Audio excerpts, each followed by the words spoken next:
Halo semua, salam sejahtera Malaysia. Selamat datang ke channel Fels Lifestyle. Info padu info hangat disediakan di dalam channel ini. Akhirnya Datuk Seri Anwar Ibrahim, Perdana Menteri Malaysia yang ke-10 ataupun PMX membuat kenyataan ini. Mungkinkah ini menjadikan Anwar Ibrahim sebagai PM yang antara terbaik pernah ada di Malaysia? Ini adalah berkaitan dengan rasuah. Akhirnya Datuk Seri Anwar Ibrahim membuat kenyataan ini, dan mungkin ini boleh menjadikan Anwar adalah antara PM yang terbaik pernah ada, yang berjaya mengalahkan Muhyiddin dan juga Mahathir. Nah, itu menjadi persoalannya. Artikel daripada Malaysia Kini, Anwar berkata, aneh, pembangkang, membisu, SPRM siasat maha kaya. Perdana Menteri Anwar Ibrahim menyelar tindakan pembangkang yang didakwa, membisu dan tidak menyatakan sokongan terhadap usaha SPRM dalam menyiasat golongan maha kaya yang dikaitkan dengan isu rasuah. Malah Anwar mendakwa ada kalangan pemimpin pembangkang yang membela tokoh besar maha kaya yang berdepan siasatan oleh agensi rasuah berkenaan. Nah, saudara-saudara, seperti yang kita tahu, kepimpinan pembangkang Perikatan Nasional bersama-sama di dalam parti komponen PAS, Bersatu dan juga Gerakan, dan kepimpinan pembangkang yang lain. Adakah mereka ini sebenarnya bersekutu dengan golongan maha kaya yang disiasat SPRM? Adakah mereka bersama-sama dengan mereka, golongan maha kaya ini, bersama dengan kepimpinan PN? Nah, akhirnya SPRM yang berusaha kita dapat lihat untuk membongkarkan ada saja gejala rasuah. Tapi seperti yang dinyatakan Anwar, beliau aneh, pembangkang, membisu. Di dalam kenyataan ini, Anwar mendakwa ada kalangan pemimpin pembangkang membela mereka. Kata Anwar, lebih malang lagi apabila pendakwaan dibuat pihak berkenaan bertindak menyalahkannya dengan menuduh ia kerana dendam kesumat.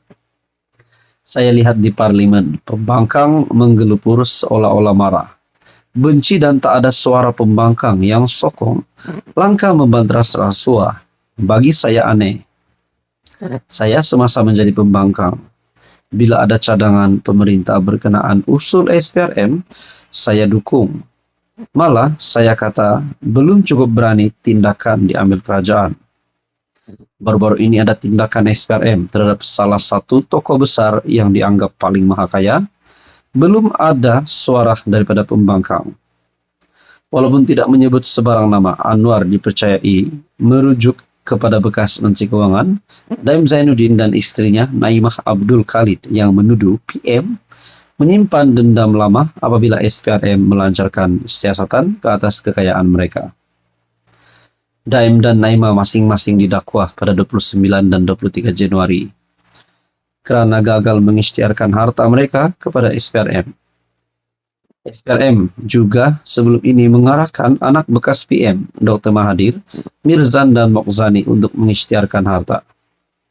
Anwar menegaskan kerajaan memberi jaminan tidak akan bertoleransi dengan mana-mana pimpinan kerajaan yang didakwa terlibat salah guna kuasa atau rasuah.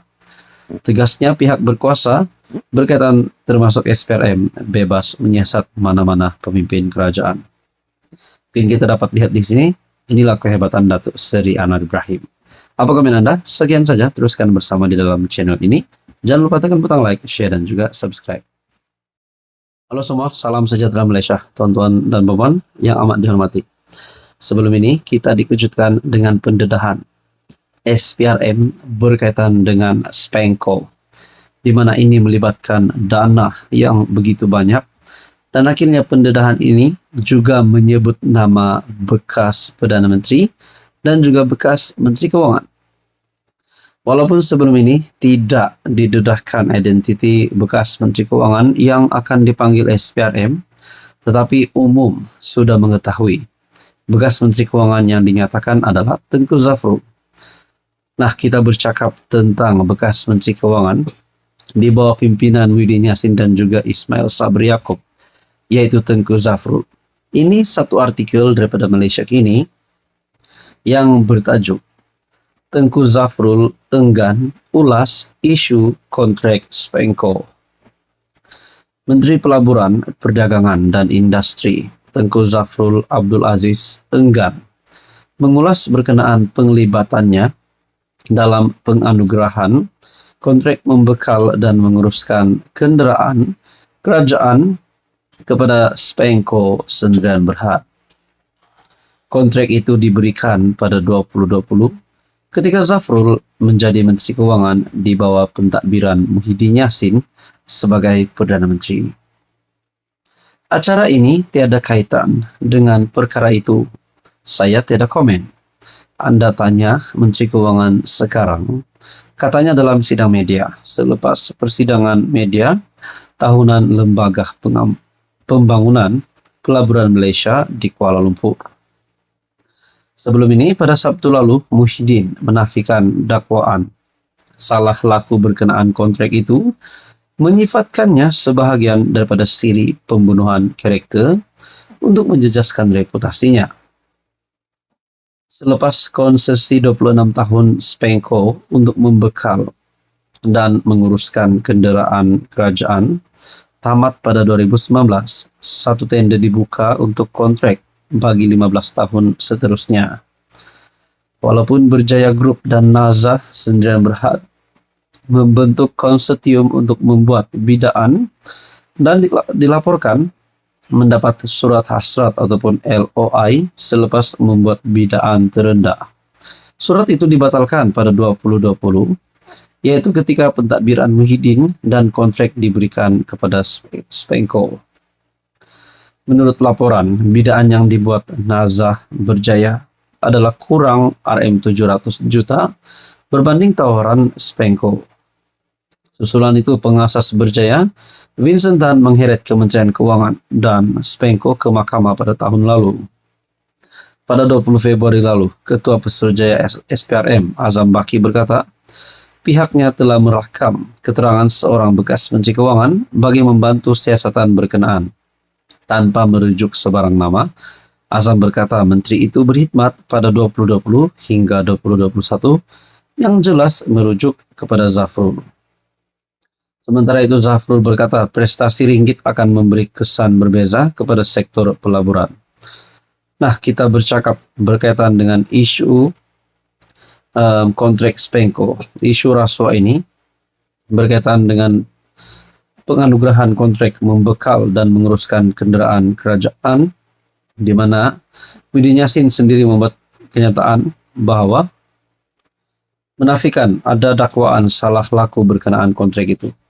Nah, di sini persoalannya adakah Muhyiddin Yassin dan Tengku Zafrul kalau mereka terlibat, kalau saja mereka terlibat bersalah atau mungkin ada penglibatan di dalam salah laku berkaitan dengan isu Spenco Sdn Bhd. Adakah mereka akan dikenakan tindakan undang-undang sehingga mereka boleh ditangkap? Itu menjadi persoalannya. Saudara-saudara, apa komen Anda? Sekian saja, teruskan bersama di dalam channel ini.